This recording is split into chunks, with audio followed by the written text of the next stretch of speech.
عارف ان انا هتهاجم على الفيديو ده، بس لازم اوضح نقطة مهمة. صباح الخير. صباح النور، صباح النور. صوت شتوي صح؟ دلوقتي احنا عايزين نتكلم في موضوع.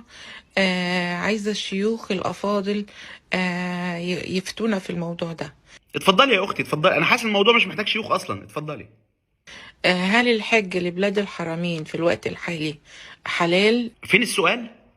هل ممكن نقاطع الحج والعمرة السنة دي ولمدة 5 سنين طب لو حبيتي تعملي حجة او عمرة تروحي فين؟ نعقل الكلام شوية.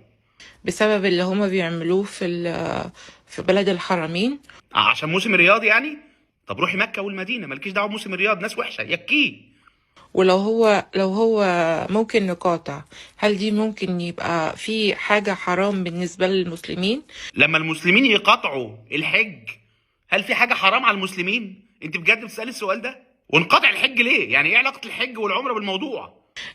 بدل ما ياخدوا فلوسنا بتاعت الحج والعمرة ويعملوا بيها مراكز ويعملوا بيها حاجات. هي دي النقطة مبدئيا. فلوس ايه اللي بتدفعيها في الحج والعمرة؟ تكلفة طيرانك، سكنك، اكلك، شربك، تأشيرة دخول رقم رمزي وتقريبا تعتبر مش موجودة. فلوس ايه يا ام فلوس؟ معلش يعني. المشكلة ان ده شيء مشاع وخاطئ جدا. اي حد عايز يحجز حج او عمرة يبص على التكلفة اللي بيدفعها. كل اللي بيدفع فيزا دخول بس، ايه تاني بيدفع؟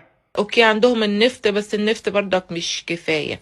يعني موسم الحج او الحج بيكون الدخل عندهم برضو كتير. هو النفط مش كفاية فعلا.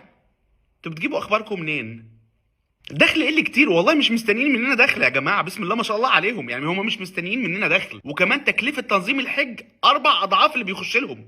فاحنا كده نخفف شوية من الدخل بتاعهم، يمكن يتعظوا وربنا يعني يهديهم ربنا يهديهم.